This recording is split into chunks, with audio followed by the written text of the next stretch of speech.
Should be going, hopefully. Yeah. Yes, we're all going. I know. Good morning, everybody, again.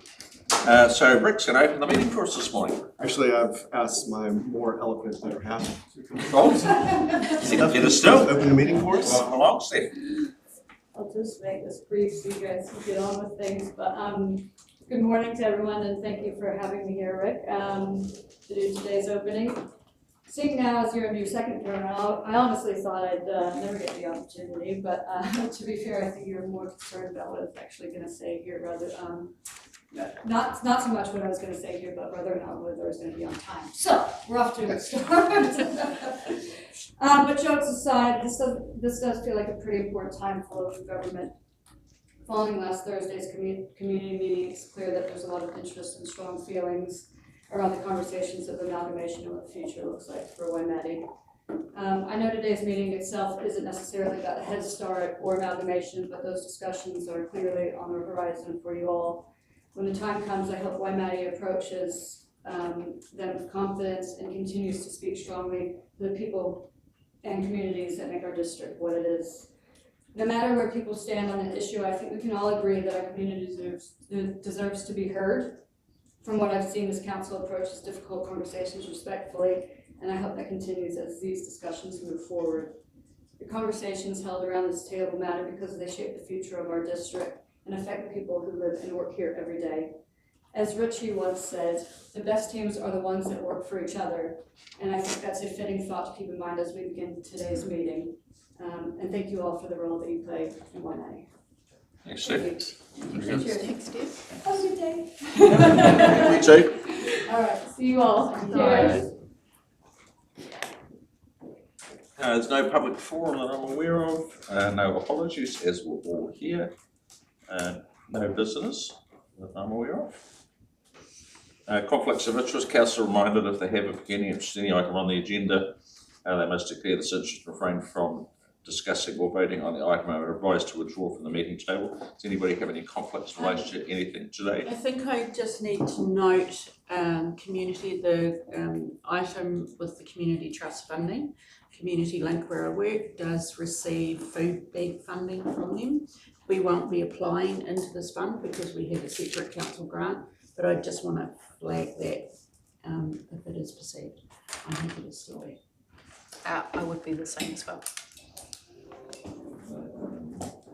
Conflict for that? No. No, I don't see a conflict for that because It's a declared perceived conflict. Yeah. It's just a declaration and we move on. okay, thanks guys. Identification of major or minor items. We have one major item which you will have received under separate to your agenda. And that, can I have somebody move that we accept the major item? Move Councillor Harrison, seconded Councillor Begg. Put the motion. All in favour say aye. Aye. Against, carried. Thank you for that. Moving on to the confirmation of the minutes of the 21st of April 2026. I'll take it as read. Is there any alterations, corrections or discussion? If there's not, can I have somebody move the minutes? Move Councillor Small, seconded Councillor Stevens. Put the motion. All in favour say aye. Against, carried. Thank you for that. Moving on to my report on page 17.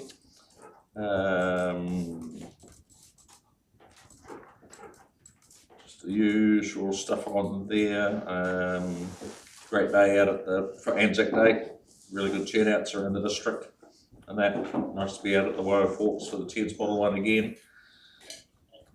Interesting said, I thought we might have got a bit of an invite. I said they've opened the Elephant Hill Bridge. I didn't see that. And Under budget too, apparently. Yeah, at the time and under budget, but of course I thought we might have had a bit of a ribbon cutting, but I guess you're saving it for the new Waiho Bridge. So what will it be?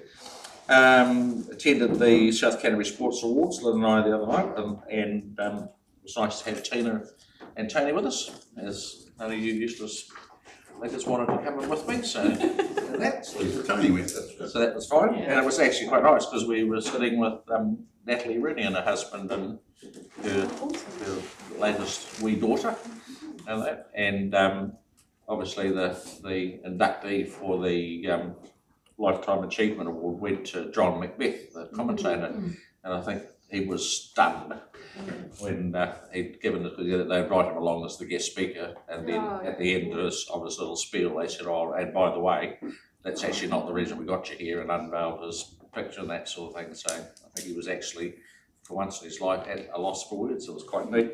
Nice. And good to see the Waimate rugby team getting a nomination for their role as the sports club of the year. So it was a very, very nice evening. So happy to answer any questions if anybody has any. If there's not, I'm happy to move my report. Have a seconder. Seconder, Councillor McAwee. Put the motion on. All in favour say aye. Aye. Against, carried. Moving on to the councillor's report on page 19. If you've got anything you'd like to highlight, now's your opportunity. I also attended ANZAC Day at St Andrews, and it's my fault I forgot to put it in. So. Yeah, no, that's because it's cold. Because I think Paul did the hacker as well. Yeah, and I'd also like to just add that I attended the Anzac service at Southburn and then the morning tea at St Andrews. I also attended the dawn and the main Anzac Day services, but I forgot to. So come on, guys, you need to get your lists right. I attended the dawn service as well. Just the easiest way I just find is just have a look back through your diary and just let Satari know, and she can put it in there. I'd like to add, I thought the choir was amazing. Yeah, it was. We're so lucky with that choir. Well done. They are incredible. And that sort of thing, and the likes of, I know we have them at our citizenship ceremonies and our civic awards ceremonies as well. And it's just so good to have such an amazing choir. It was slightly high key for me to sing along to, but it was, they were amazing. Yeah. And any key for me, you wouldn't want to sing. Yeah, no, I just. Can I just note on my report, Canterbury Water Management Strategy, the LLG, they've put, I'm assuming this one will also be parked. We were due to have the same meeting for the OTOPS region, and they've decided to postpone that meeting due to the current reforms that we're in. So I'm not sure what will now happen with the plans that we had for that LLG. We'll see how it goes, Jackie. Yeah. I noticed and I wasn't exactly sure why we were actually at OTOP, is my understanding. Parioro River. Yeah, I know, I realise that, but yeah. Yeah, that's right. yeah, no, me neither. I was quite surprised, but so I'll keep you updated. Yeah, I see it's all being parked, which for once turns to be quite sensible. One thing, a unitary authority might title you all that up to the likes of the Pariora, where you got the boundary runs down the middle. We'll see. Yeah. Okay, can I have somebody move the councillors' reports? Yeah, To Councillor Bigg, seconded Councillor Small. Put the motion, all in favour say aye. Aye. Against, carried. Moving on to Chief Executive's report on page 21. Stuart. I think it's fair, I'll take it as read. I did have a couple of comments that in the recent meetings my reports have been quite lean, but it comes as no surprise. I'm just not travelling very much until I get my faster hip. So I'm restricting movement a bit, but if there's any questions. If there's not, I'm happy to move the Chief Executive's report. Seconded Councillor Patterson. Put the motion, all in favour say aye. Aye. Against, carried. Moving on to the Council Actions report. Starting on page 23. Again, we'll take it as read.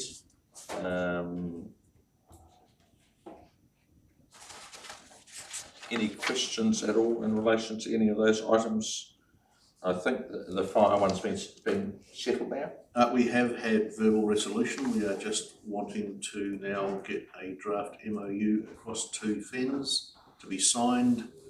Once that's signed, I think we will be issuing an invoice for the agreed amount, and we can then transfer those assets and close out this action item, which would be great. Well done. So the likes of the closed landfill at St Andrews, why can we close that now, or is that going to sit there for the next 15 years, or? Through the Mayor, so effectively we have an additional report that we are reviewing at the moment. Right. And we would need to reconsider what our options are. Right, okay. Moving forward. So I'd like to see a report on that before too long then? Okay, that'll be good. Just a comment through Yep. you, Mr Mayor. When we're speaking, there has been a bit of feedback that the microphone's not picking up everyone's voice, particularly in the background. If you are speaking in the background, please just speak up a bit, just so the people online can hear you. Thank you. All right, and so any other questions in relation to any of the outstanding action items? Can I Jackie? just note that, talked to a very delighted Red Cross member, last week who just wanted me to pass on their thanks to council for, giving permission for the trees at Knots. Oh, right, cool. Yeah, they're absolutely thrilled Yep. that we, endorsed their proposal. Oh, good stuff. Okay, it's always nice to get good feedback. Yeah, it was lovely.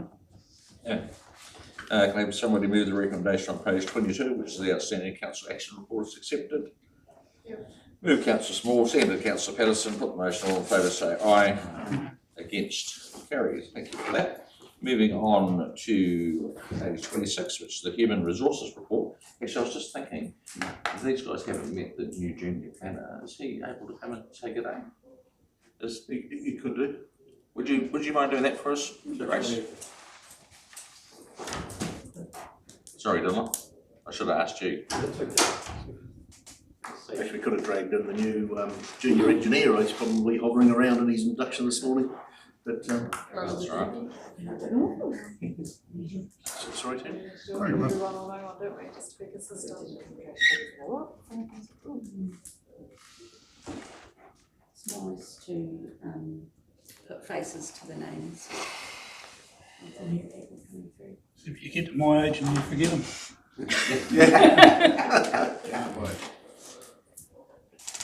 Good morning. Morning. Yeah, everyone, this is, I'll let you introduce yourself. Hi guys, yeah, so I'm Asher and I am the graduate planner, well the new graduate planner for the council. So I studied at Lincoln University. I completed a Bachelor of Environmental Policy and Planning.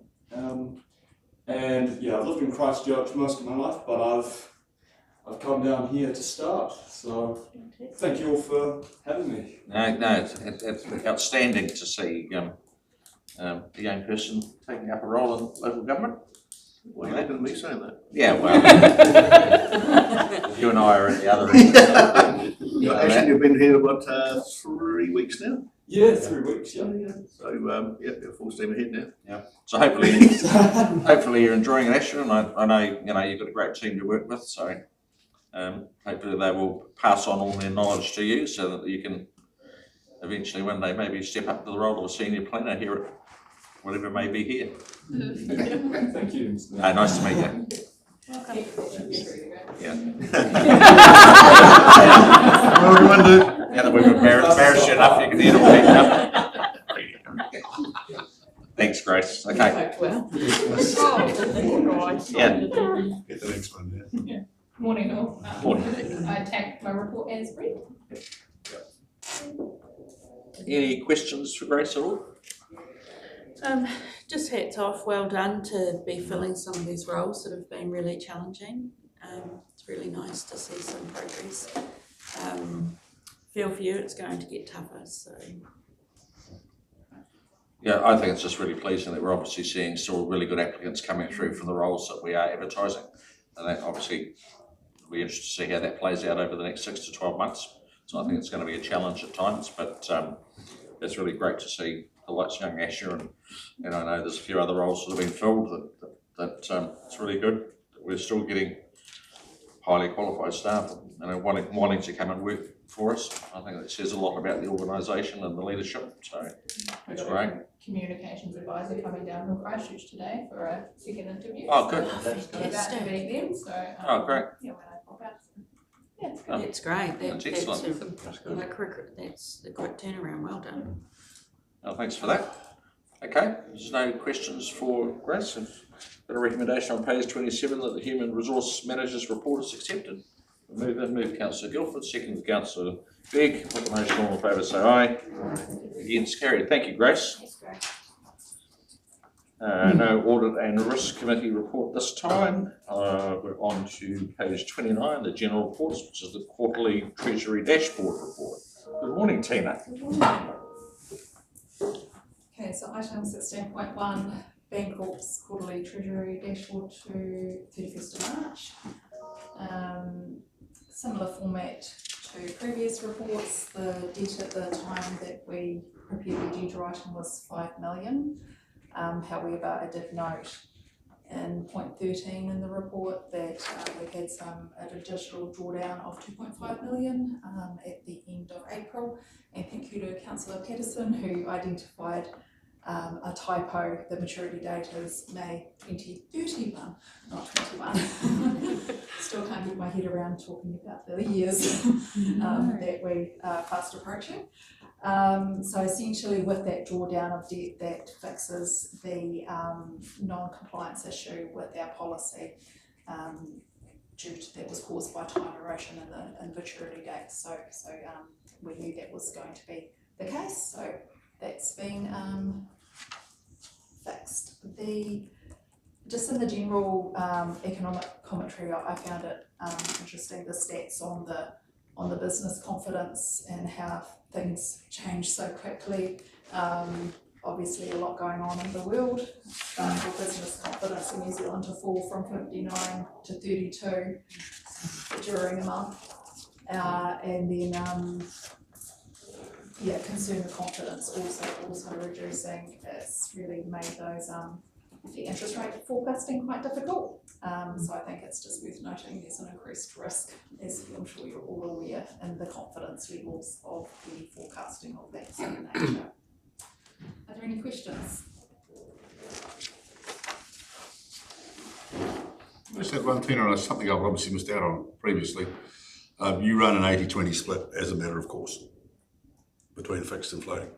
No, so council has a liability management policy, and the parameters of the policy set various benchmarks that we have been report against our compliance. Which I can see, yeah. Compliance with that policy. So yeah, there's more detail in the liability management policy. So that may move around between 80. Can, yes, and we can also have ranges depending on in line with the terms as well. Okay. Just to reduce our exposure. Sure. Thank you. Yeah, I think you raised a good point there. It's quite scary when you think the business confidence has dropped that much and that sort of thing. Because I think it's just a bit of a shame, because I think we were seeing business sort of start to grow a wee bit until this latest conflict and that sort of thing. So I think it set us back quite considerably in that. But it is what it is, I guess. It's certainly not the only country feeling that. Yeah. Any other questions for Tina at all? If there's no questions, I have a recommendation on page 30 of the quarterly treasury dashboard report for the period ending 31st of March 2026 is received. Do I have a mover and a seconder? Move Councillor Swale, seconded Councillor Begg. Put the motion, all in favour say aye. Against, carried. Thank you for that. On to the next item on page 38, which is the Audit and Risk Committee Terms of Reference. I'll hand back over to Tina again. Yes, so the next couple of items flow on from the Audit and Risk Committee meeting in March. So the terms of reference were reviewed prior to that meeting. The committee, the Audit and Risk Committee, did discuss briefly at the December meeting, and then resolved in March to recommend the amendments that were identified, and they are tracked in the attachment to this item for your reference. So essentially the committee is recommending to council that council approve the terms of reference as was discussed at the last committee meeting. So obviously we've been through this, the Audit and Risk Committee meeting, the change to track, they're actually very minor. So any questions in relation to the terms of reference? If there's not, we have a move on the seconder. Move Councillor Guildford, seconded Councillor Stevens. Put the motion, all in favour say aye. Aye. Against, carried. Moving on to 16.3 on page 48, which is the risk tolerance review. Thanks, Tina. Yes, so similarly, this was discussed at the Audit and Risk Committee meeting in March. So the risk tolerance or appetite summary is there to serve as a bit of a guide, shaping shaping the culture of council with regards to what risk it's prepared to take around certain categories of activity. So there was no changes proposed, so it's been fairly constant over recent years. So the recommendation from the committee is that it is adopted without modification. Cool. Thanks, Tina. Any questions for Tina at all, or anybody in relation to this? No. I think we're all pretty happy with the risk appetite sitting where it is. Obviously, we've identified that there is a bit more appetite for risk within the economic growth of the district area, but everything else needs to be kept under control. So that's very good. So we have a recommendation on page 49 that the risk tolerance report is accepted and the council approves the risk appetite statement as presented. I think we don't need with modifications. Have a move Councillor Guildford, seconded Councillor Small. Put the motion on, all in favour say aye. Aye. Against, carried. Moving on to item 16.4 on page 52, Local Government New Zealand membership renewal. And that, so just quickly hand over to Tina. The council membership of Local Government New Zealand has been a topical subject in recent years, I think it's fair to say. So through the CE, we felt it was prudent to present it to council for consideration. The movement in subscription cost is 3% from last year from the current year to next year. The value of membership report is attached. I think it provides some useful information of the benefits of membership, and I think from a staff perspective, I guess a consideration that would be appropriate would be what it would cost to replicate those types of services. It's difficult to quantify in terms of both monetary and how the voice of council is heard, those kind of intangible things, but I'm sure you'll have your own thoughts on that. So essentially this is just for council's consideration. Cool. Thanks, Hannah. Councillor McAwee. Somewhat controversial with some of our ratepayers, but I'd make the point that we've got a lot of change in the next 3 years. I think it's important we stay with LGNZ. They stand up for us and they give us advice. So, I think certainly through this amalgamation process, we need to renew our membership. Councillor Begg. I agree with Sandy that my belief is that we stay with LGNZ. They've had that leadership change with that direction, and I just really believe that with what local government are facing from central government, that we need to really pull, local government need to pull together and to kind of come, to be a voice against central government and the plans. And so I would like to move that we stay part of LGNZ and that we pay the annual sub. Thanks, John. Jackie. I just want to comment, like coming back into council and as a new councillor, I have found it invaluable having access to Akona, their training hours, the webinars that they're doing, and especially with like the fuel crisis and simplifying local government, and it's the access to those national level conversations and hearing what ministers are saying, hearing what the government departments are saying. That's been really valuable to help in my decision making. And the access to training and information to get back up to speed is amazing. So, Sure. That's Jackie. Just for clarity, what support do they provide the Mayor's Task Force for Jobs? So the Mayor's Task Force for Jobs is almost sort of off to the side, and you don't have to be a member of LGNZ to be a member of the Mayor's Task Force for Jobs.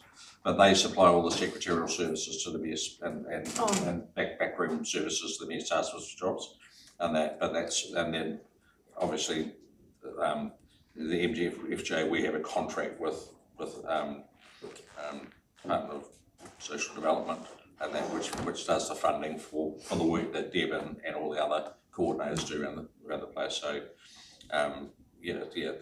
they're a sort of a symbiotic relationship. They sort of sit out to the side, but they they help them out, so.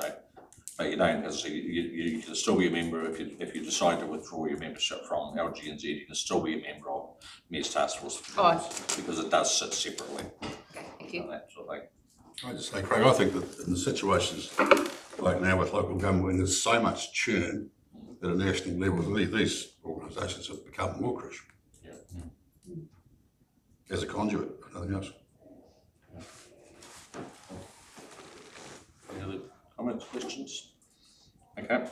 Well, as you know, I'm a supporter of LGNZ. I think it's critical that we stick together, and that I realise and don't take it lightly that this is $33,000 of budget money that has to be spent on it, and that. But as I do say, is you get out of it what you put into it. There's a lot of learnings that can come out of, particularly the likes of the Arcona stuff. Yeah. And that, and although sometimes I do wonder why I go to some of the zone meetings and rural provincials and that sort of thing, but there's normally one or two items that come out of it that you think, well, I'm pleased that I did go, and that sort of thing. So yeah, and I hopefully, and I know that it's of help to the staff, and that they, particularly those, that keeps those links going with some of these groups that our managers go to, and I think it's money well. I believe it's money well spent. Right? And comments, Stuart? Oh, look, my recommendation would be to stay a member. Just to reiterate what Tina mentioned, the staff have access to a range of important information, webinars and online information that would far exceed the expense should we have go to an alternative consultant for the year. $33,000 would get consumed pretty quick. Yeah, I'm normally against LGNZ, you know that, but for what we're going through at the moment, and if it benefits the staff and there's no savings, I'm willing to just say we go with it and certainly don't know where we're at. So I'd like not love it, but I think it might be for the best interest at the moment. I'll probably vote to just said that, but anyway. Thanks. And I think the other thing too is I know that the leadership of LGNZ, the current leadership, have heard the news loud and clear that it wasn't working the way it was working, and I think there's definitely been a shift in direction. Yeah, I think they have. And it's up to us to keep the pressure on our local representatives. I know Dan's at Waimate as our zone representative, and he's also the deputy chair of LGNZ. So hopefully we just keep our foot on his neck and make sure that they're delivering, a worthwhile service, which I have no issue with at the moment. So we've got a recommendation on page 53 that the report's accepted and that we continue with the membership of Local Government New Zealand and make payment of the invoice. That's been moved by Councillor Begg. I have a seconder. Councillor Stevens, put the motion. All in favour say aye. Aye. Against. Carried. Thank you for that.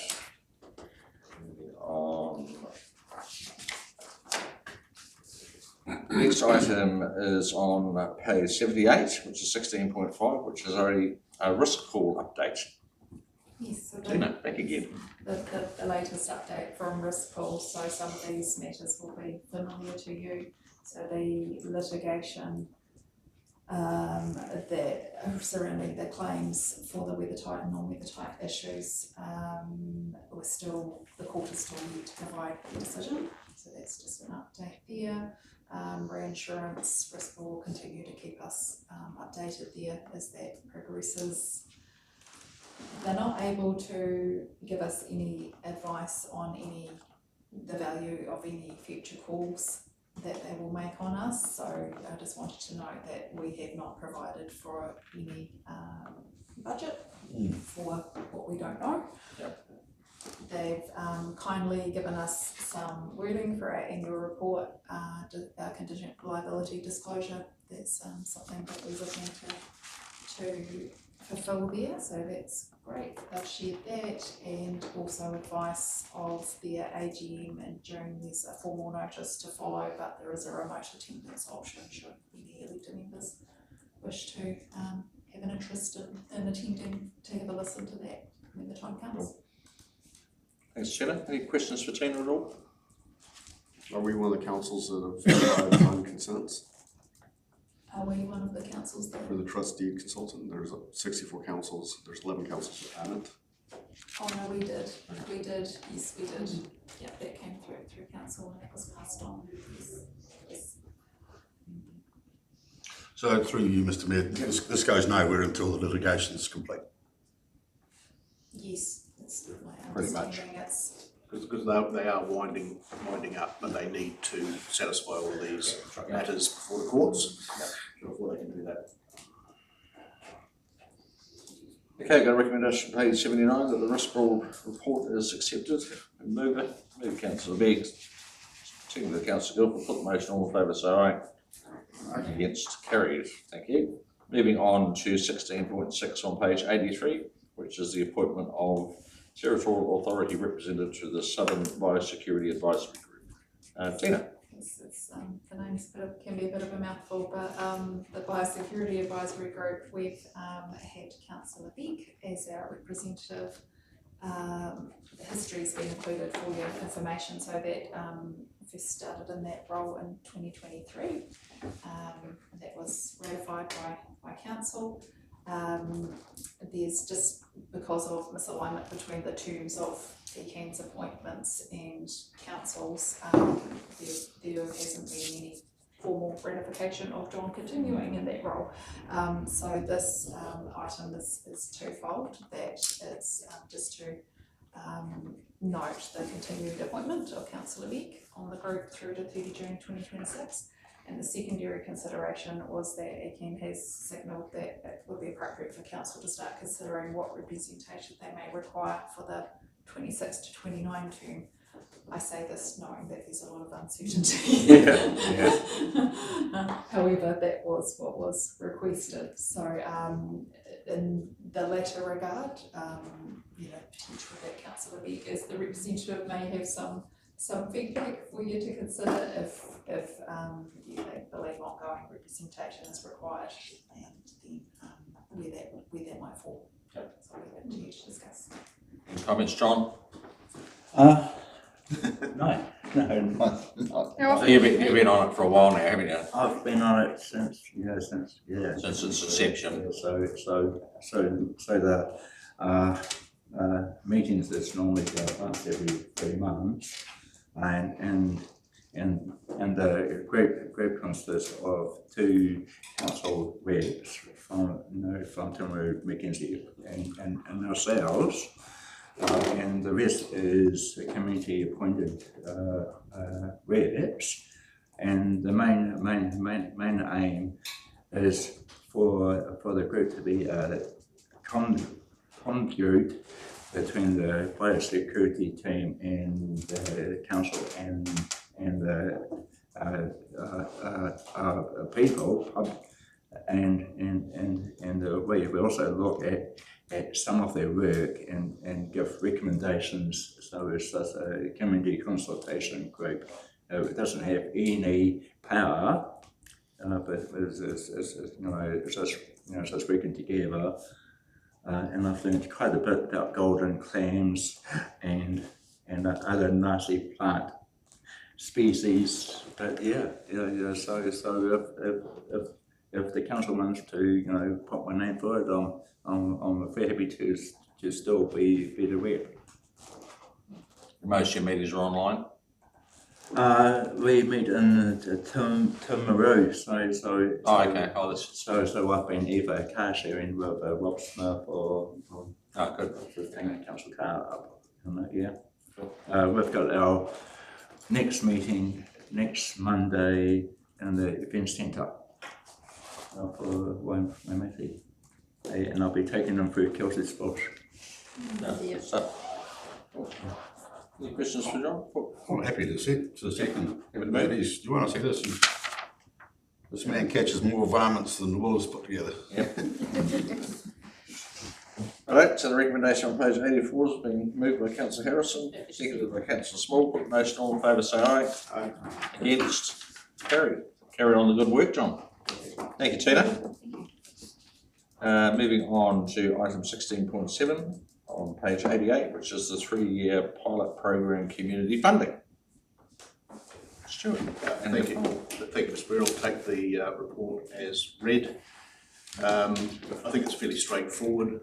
When initially approached by the Community Trust of Mid-South Canterbury and understanding their move to develop a new trust vision to get more money into the community, I guess from a personal point of view, I've always been a great advocate for making money available to voluntary groups. When you give money to voluntary groups, you're giving that money basically to free labour, and they are organising good things within the community. So for us to take the existing $10,000 and add another 20 to that, which then on an annual basis will create $60,000 that's available to community groups in our district each year for 3 years.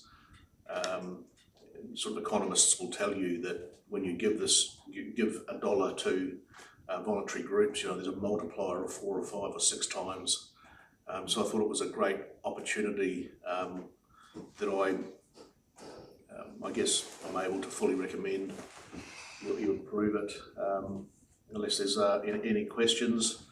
Also within the report, you'll note that because they are 50% funders, they have requested that their Waimate district representative on the trust sits on that particular committee with us. And the other point to raise with you is, if you do approve it, the starting year, that if it starts in July 2026, it will be unfunded budget, but then will be brought into the budget process for the last 2 years. And I'll leave it at that. Thank you. Well, thanks, Chad. I think it's a no-brainer, and that is, we're going to get 60,000. I think it's really great that it gives certainty to our community as well, that there's going to be $60,000 available that we can put out for these community grants for a number of things. Totally agree with you that you give them $1, they'll stretch it into 5 or 6, no problems at all. And that, as we all know, that most people out there can certainly do things a lot cheaper than council can do it. And we see that with our trackways and our cycleways and everything else. So I think it's just, to me, it's just a no-brainer.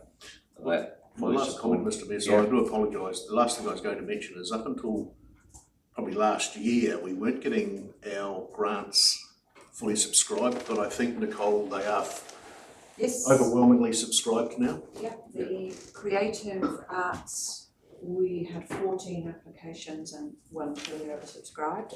I won't go into too much detail about what's coming up now next month for you, but there were 24 applications and we are thousands of dollars oversubscribed. It's just gone nuts. Or was it just the community grants one? That's right, the creative communities one. Creative, and then the next round, which is coming up, which is your sports, and 24 applications. Wow, okay. That's good. It's true. Finally got the message out there. Certainly did, and it'll be very interesting for you to see the types of charities that are now applying, and they're right up there. Yeah. National charities now as well. They're hunting money down everywhere. So can I ask another question? Have we changed the criteria for some of those? Is that why people are applying, or still the same?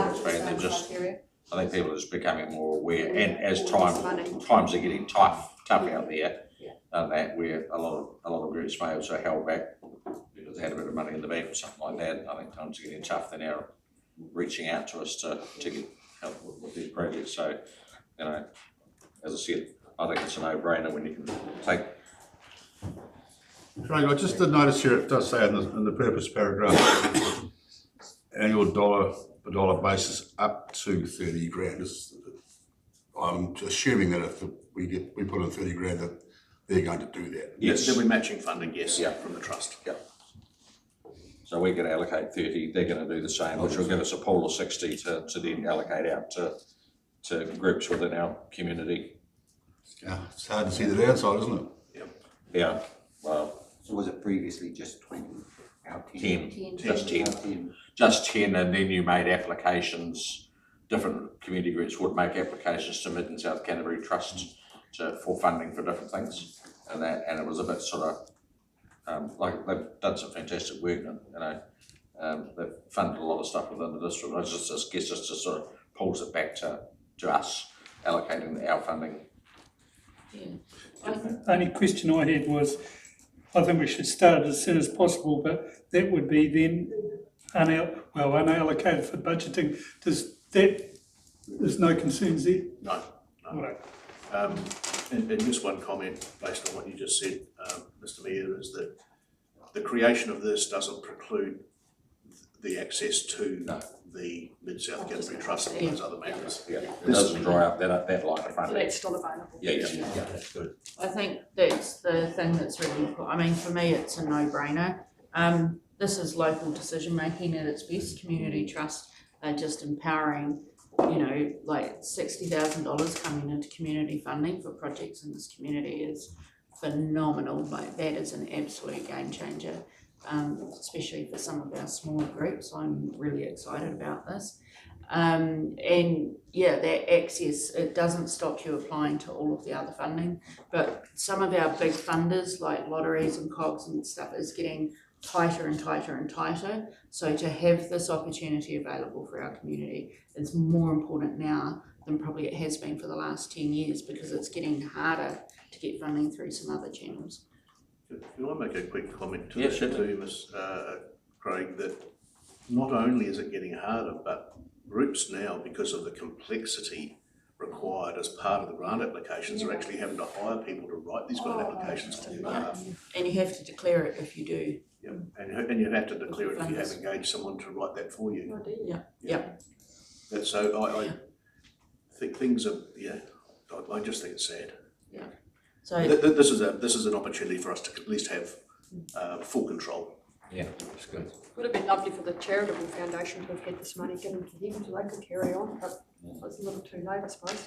Well, hopefully, with the new joint effort between the Charitable Foundation in Waimate and the Eric Foundation, that we start seeing an uptake in that Waimate fund, Yeah, well, that and that, which would be very good if we could see that, unless we know that any benefit that's going to come back to our community. Anyway, with the item we have in front of us, we have a recommendation on page 90. I'm happy to move recommendations 1 through 5. I have a seconder. Yeah. Seconded, Councillor Begg. So 5A or 5B? Sorry, 5A. 5A. And that, so it's been moved and seconded. I'll put the motion, all in favour say aye. Aye. Against, carried. Thank you for that. Moving on to 16.8 on page 91, which is the smoke-free and vape-free environments policy. Good morning, Nicole and Shay. Councillors, I'll hand over to you. thank you very much. So as part of the policy suite that Council has, smoke-free and vape-free environments policy was due for review and renewal. And it sits with Shay and I, so we have been through that. It is a rather silent policy, and we are not able to enforce it. But we have made provision now that should there be members of the community that request signage, then it would be council's responsibility. So we've got to be a little bit careful. That's an awful lot of signs across an awful lot of council facilities and playing fields, etc., etc. And also we would need to start to incorporate this policy within the agreements on the reserves that those clubs enforce this policy. So again, it's silent. It's every council has one of these. They are difficult, but they're there in cases of extreme circumstances that we can then roll it out and try and enforce it in some regard. So I'll leave it at that. Shay, anything for you to add? Yes, actually, if you would put your attention to 7.1, which is the signage amendment. That should read appropriate signage if required or requested by council on behalf of the public. Yep.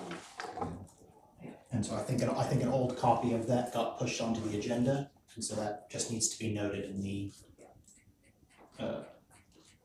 final adoption. I just had a question, because we have employees' houses, and it was my understanding we could, like we're smoke-free within the house, but outside the house, that is their, if they're renting a house, for instance, that's their territory. And my understanding was that you couldn't enforce smoke or vape free. Like if they're standing in a rental agreement, through the chair, you can actually stipulate no smoking in the rental agreement, so our units are non-smoking that we have. Yeah, with inside, but outside. Outside, they can sit on their doorstep. Yeah, okay. In an outside environment, yes. I wasn't sure that this expressed, or I just, as long as we understand where we are, that's fine. Yes, yeah. So for the Residential Tenancy Act allows us to put that. This is really more geared towards this building, for instance. And our parks and reserves. In my experience, this has mostly been used from a HR perspective for staff to have them X amount of metres away from a building and not sort of standing outside of the front door. Yep. Very difficult to police in a lot of other areas. It's like any of these policies, we don't police it. Yeah. It's a silent policy. I have no issue with it. I think it's fit for purpose. I don't think we need to add or change anything. And apologies for the, but that one line where we say the updated, that allows us to actually then. Yeah, we don't want to have a line that says we must, otherwise No, we're paying $100,000 for signage. we won't put that on Dan's budget. Okay, we've got a recommendation on page 91 that the policy report is accepted and the council adopts the smoke-free and vape-free policy as presented. Now I take it that's with the amendment? With minor amendments, yeah. So is accepted with minor amendments. Please. Yes. Just before we get to the next item. Have a move and a second. Move Councillor Guilford, second Councillor Stevens. Put the motion all, sorry. Just before we go to that, I'll just mention what that noise was about, if that's all right. Oh, yeah. So we've just had a group of schools come in to our animal management team for a huge thank you for the work and effort that they do in the library with, sort of reading books and how to manage approaching dogs and all the rest of it. So we had about 60 kids out the front just then, which is what the interruption was. And I have an animal management control officer in tears of thanks, having received that. So that's what that was. And I just thought you'd like to know. He didn't need a big stick after all. I walked out there and they said, "Oh, we're just leaving." I thought, I'm not that scary. Right, so we've got move and second there. Got that? Put the motion on in favour, say aye. Aye. Against? Carried. Thank you for that. Moving on to agenda item 16.9 on page 95, which is the waste management report. Dan, you're going to lead this one? Yep. Thank you.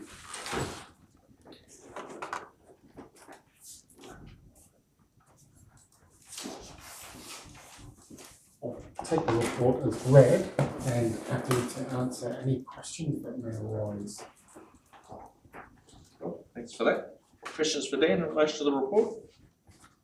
How do we get the organics out of our red bins? That's effectively Stacey will be heading up with some new collateral, so through Facebook and those areas, and just it's education.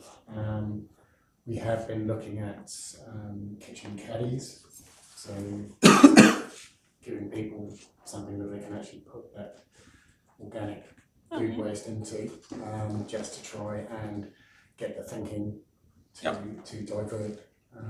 So yeah, no, it's really all about education now. Yeah, and I think it's really good to highlight it because we talk about cost savings and efficiencies and things like that. When you get organics in your waste that could go, it's the red bin that costs us at the landfill. Yes. So we can keep the volumes down on our red bins. It saves us having to increase prices more so than reducing them, I would imagine. But get the message out there, and it'd be really good if Stacey gets on and we have a bit of an education program. Yeah. There's also significant efficiencies with the separation. So I don't know if you remember, but the weights of the red bins prior to rolling out this service to the weight that they are now is significantly different. So the trucks are able to effectively carry more property waste in a single run than they could previously. So that's great news, and that'd be nice to see us get that down even more. there's still a considerable amount of that green waste going into the red bin. And, Yes. and are we seeing much problem with contamination in the recycling? Is that... Not a huge problem in terms of the curbside collection. Yep. Traditionally, Waimate residents have been pretty good at ensuring we've got clean waste streams. Yep. And that in part came from the fact that we used to have quite visible crates. Yep. And those crates were sorted on the side of the road. Yep. So any contamination was addressed straight away. So those behaviours. So that was obviously one of the worries moving to a yellow bin system. Bin, yeah. You know, we would get slippage in that area. Yeah. We do have some contamination, but nowhere near as much as I know. Yeah, because I'm just, the reason I raised it, I noticed, I forget where it was, I think it might have been one of the major centres, they were having a huge problem with contamination in the recycling bin. And as we all know, as soon as there's contamination, it just goes straight in, becomes a red bin. Yes. So, and that all costs. So the more efficient that we can be, the more money we can save, the better. There's a couple of comments about contamination up at Home Station. Is that getting worse, or is it?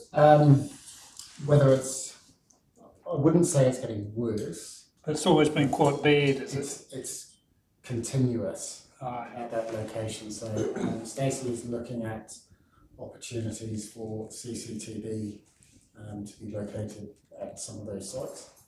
And if that assists, then we might roll that out to some of the others. But yeah, two problematic sites, a Home Station. It's a shame that we've got that problems. I know you have the same down at Glenavy. Yeah. And that is, do people not realise that if these systems run well, there's considerable savings to be made.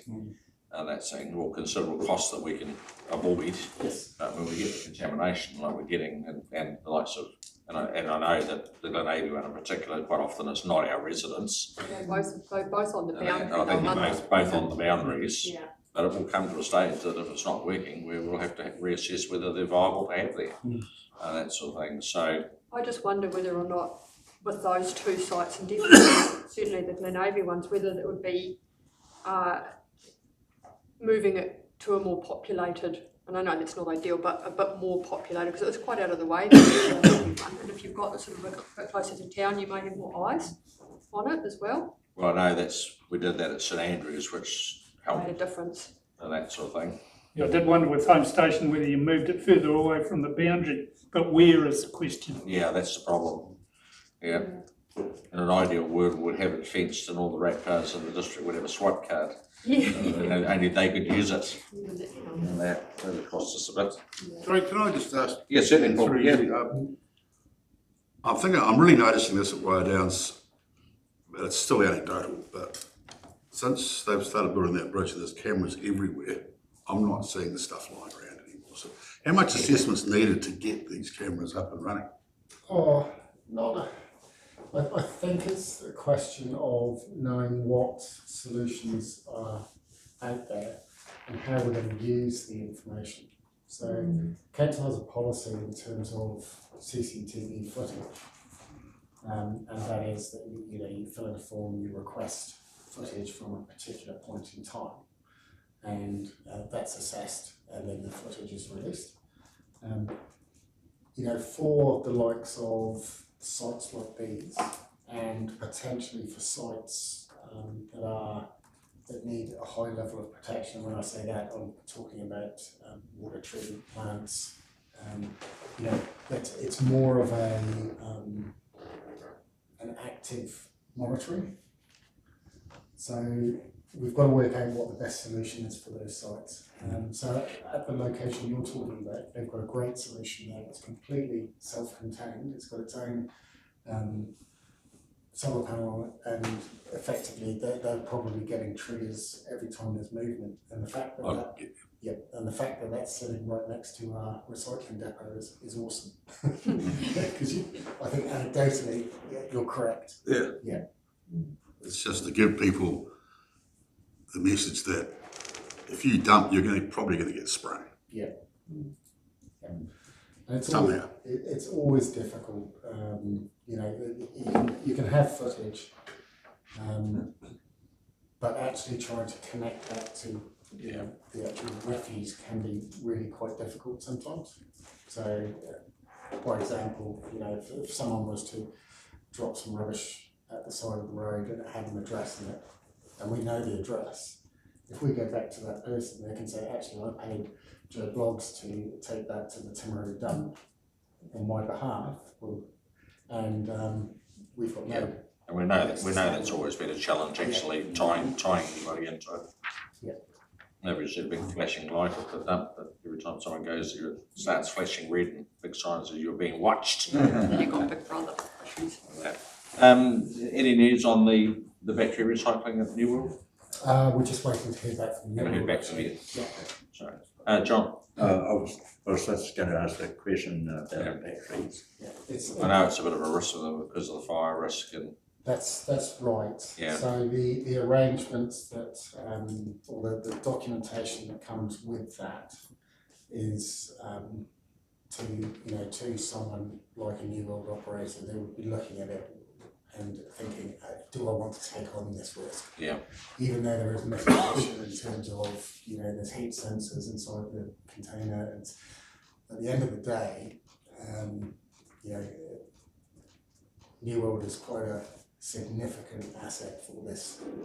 Yeah, and the bottom line is we need something somewhere, otherwise they will end up in our red bins. Yes. And we will have issues. Yes. with fires and stuff like that. So it'd be good. It'd be good if but the logical place is New World, because everybody's got to go there to get their groceries. So if you do have any batteries left over, at least you've got an opportunity to dispose of them there, rather than us putting one somewhere that two people are going to walk past every two weeks and put some in. Could it not go outside somewhere? That's what I was thinking. Under a shelter, like you work but outside of a shop? Yeah, I don't think there's a reason that it couldn't, but the actual unit itself is it's quite small now compared to what we had previously, and that's just the critical mass of batteries. I suppose you need to try and protect that. At least it's kind of protected when it's inside a building.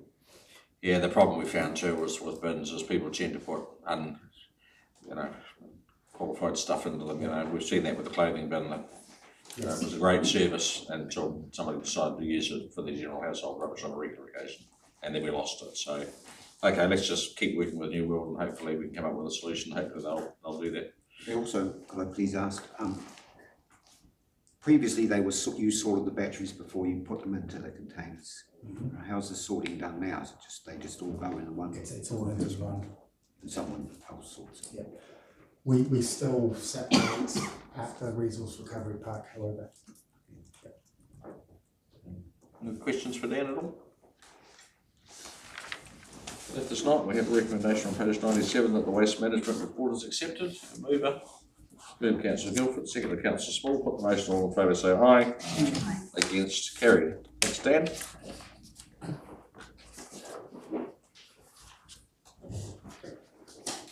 Yeah.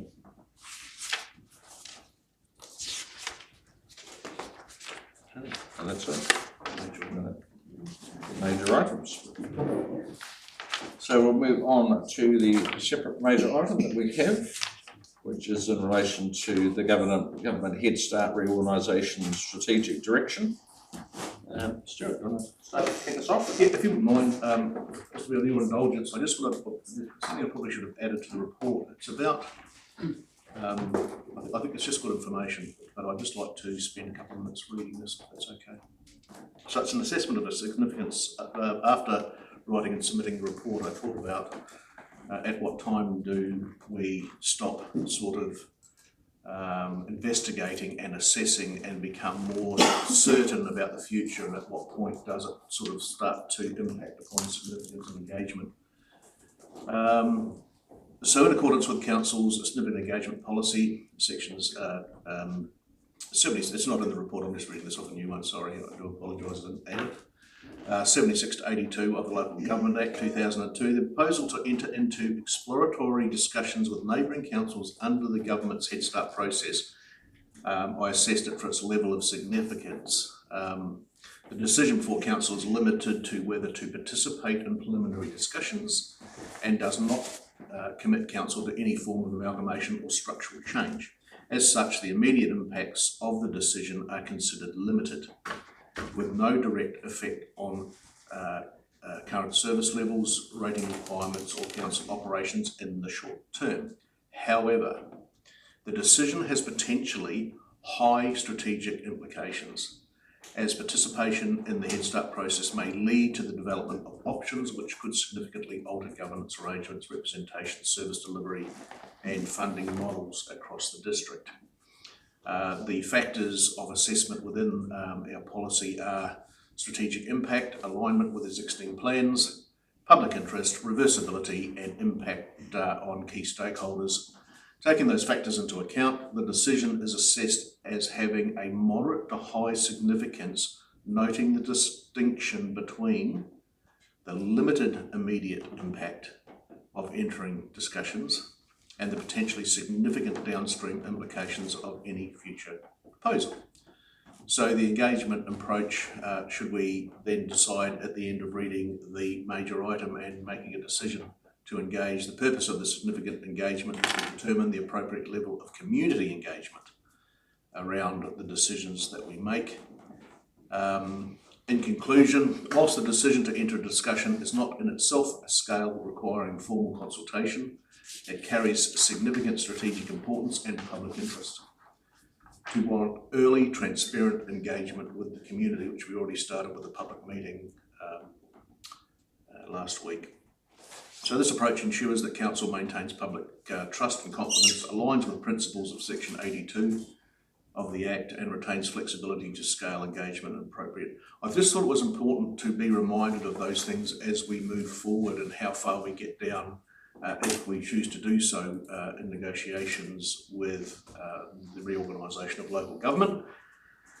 Right, having reeled off all of that, I'll take the report as read and take any questions. Um, Where do we start? I'll just note that the agenda on the email was incorrect. So you need to download it from it was a February agenda. So you need to download it from the SharePoint to Which is what I get did. the 19th of May one. Yeah. So I just realised, so this one here, you need to go onto your SharePoint.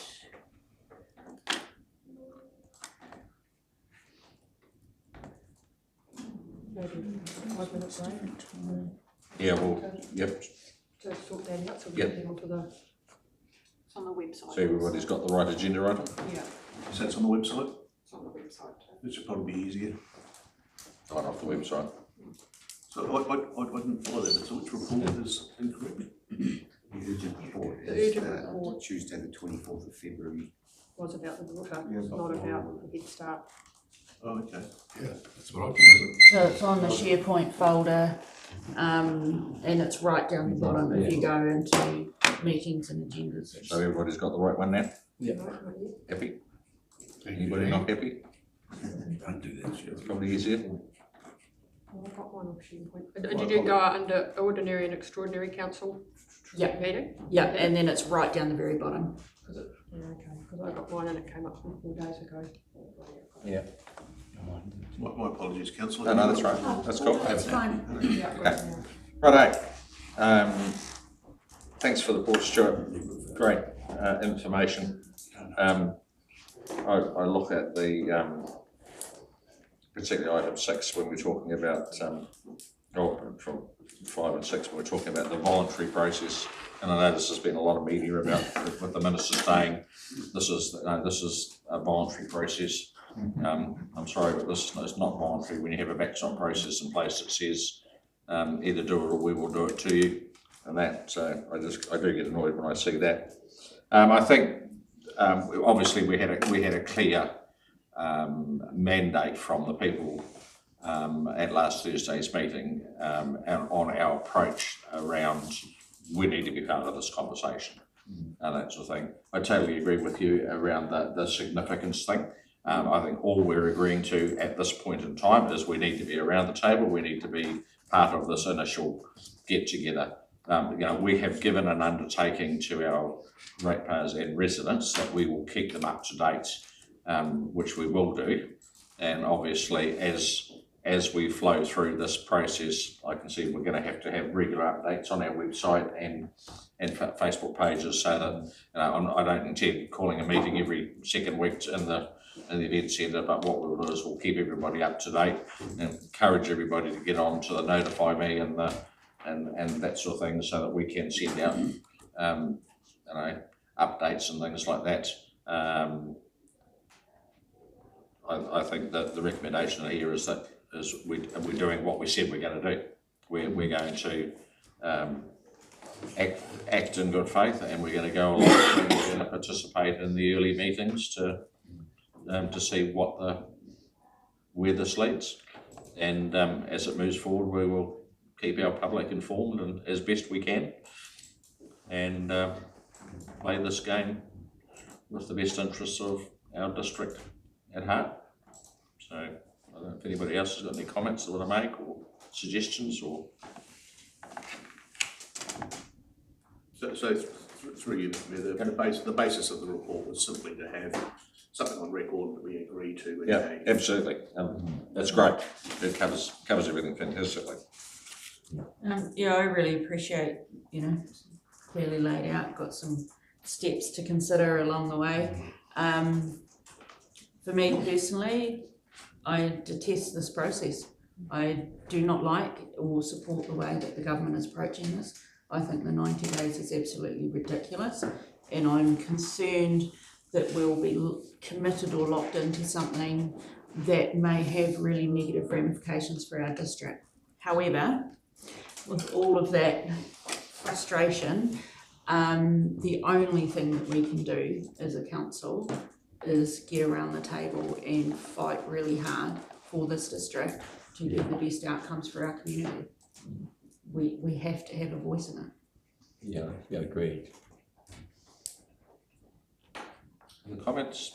There is some decision to be made over the strategic position, whether we take an active leadership role or participate collaboratively.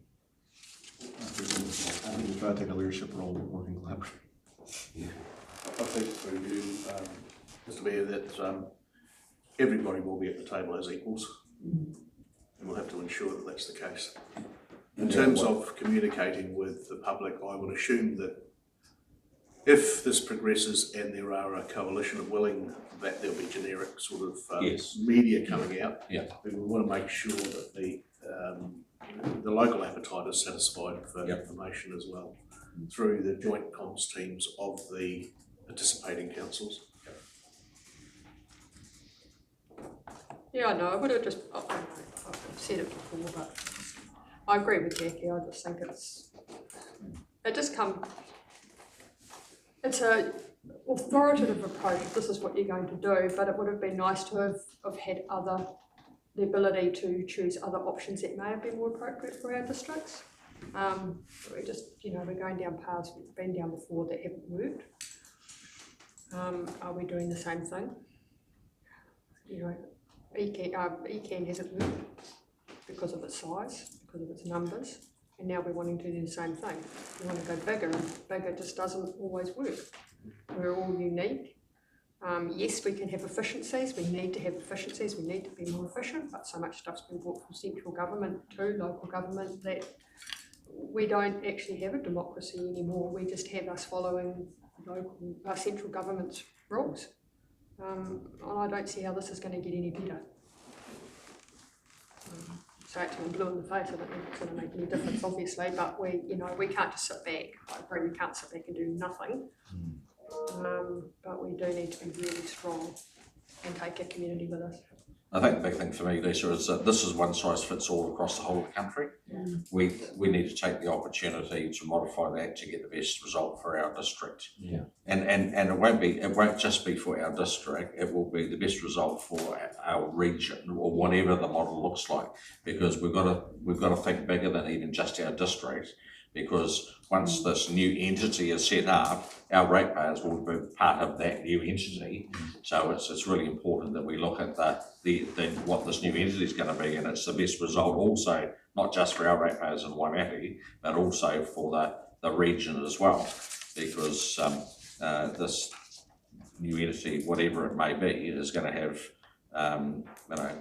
a vast number of ratepayers from different areas, and I can see there could be several models of different entities, and there might be one that's going to be more appropriate to South Canterbury, or South Canterbury, North Canterbury, or South Canterbury Otago one. So it's going to be an interesting process to see how it plays out. And then just to throw in another unknown in the works is we have a government election coming up in 6 months, which could toss everything on its ear. And that, although the signals are, I think that no matter who's ruling the country and after the election, that there's going to be some type of reform of local government, and that I'm happy with the recommendations that we've got here. That the report's receptive, that we agree to further investigate reform options, including engagement with our neighbouring councils, and I would just leave it at that. I don't think we even need the last one, do we? No, it was just kept deliberately very broad. Yeah. Because there's just too much that we don't know at the moment. We don't know what the scaffolding is. We don't know what unitary regional council functions are going to be sucked back into Wellington. What's going to be expected of these new unitary authorities? How it's delivered. As I mentioned before, there could have been a good framework with the ECAND office located in Timaru could have been modified to, sort of take up that service provision to domicile those activities for the new unitary council. There's lots of this is very preliminary, but there's many models out there. There's the Manchester model, which basically leaves councils in place, but the mayors then form this oversight over the unitary. I don't think will be big enough to entertain that model. I think one of the things that we need to be very careful of, having been through a few myself, is that I think we need to look quite strategically as either there's no change or there's total change to gain any advantages back to the district. Yeah. But how that's designed at the micro and macro levels will be to be determined. Yeah. John. It's going to be interesting to kind of see how much funds are going to be taken back to central government, especially when the government is saying they're going to chop 60,000 public servants out. So they're not going to have the staff to take on the central state they're not going to be able to do the work. So does that come back to our regional entity? Stick it on your list of unanswered questions, John.